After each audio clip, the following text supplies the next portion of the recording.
За сайн байцгаана уу та бүхэнд энэ өдрийн мэндийг хүргэе. Ингээд эрүүл бус гэр бүлийн харилцаа яагаад бий болдгоо юунаас болж бий болоод байна гэхээр хүний хамгийн анхны суурь хэрэгцээ болох хайр халамж одоо амар тайван байдал нь хангагдаагүйтэй холбоотой. Нэг үгээр хэлбэл хүчирхийллийн орчинд байна гэсэн. Үүнээс үүдээ жишээ нь хүүхдүүд одоо хэвийн хүмүүжил төлөвчлийг олж авч чадахгүй байх тийм. За эхнэр нөхөр хоёр байнгын хэрэлдэх, муудалцах, за зөрчилдөг. За магадгүй салцсан байх.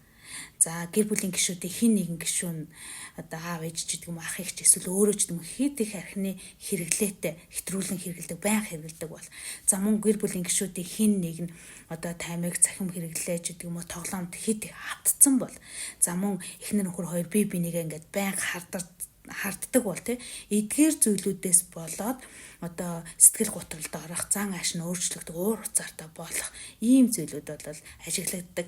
За бүр цаашлуул тийм ээ эдгээр ийм муу зуршлууд гэсэн үг шүү дээ. Энэ муу зуршлуудаас одоо сэтгэл санаа докторгүй болох байдалд орох, байнгын дарамттай байх, ганцаардах, цөхрөх, готрах гэдэг зүйлүүдийг мэдрэнэ.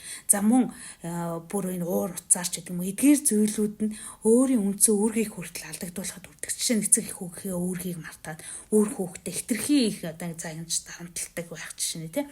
За бүр цаашлуул одоо гэр бүлийн гишүүдийн хин нэг нь хүн дээр өвдөх ч юм уу өвдсөн тохиолдолд.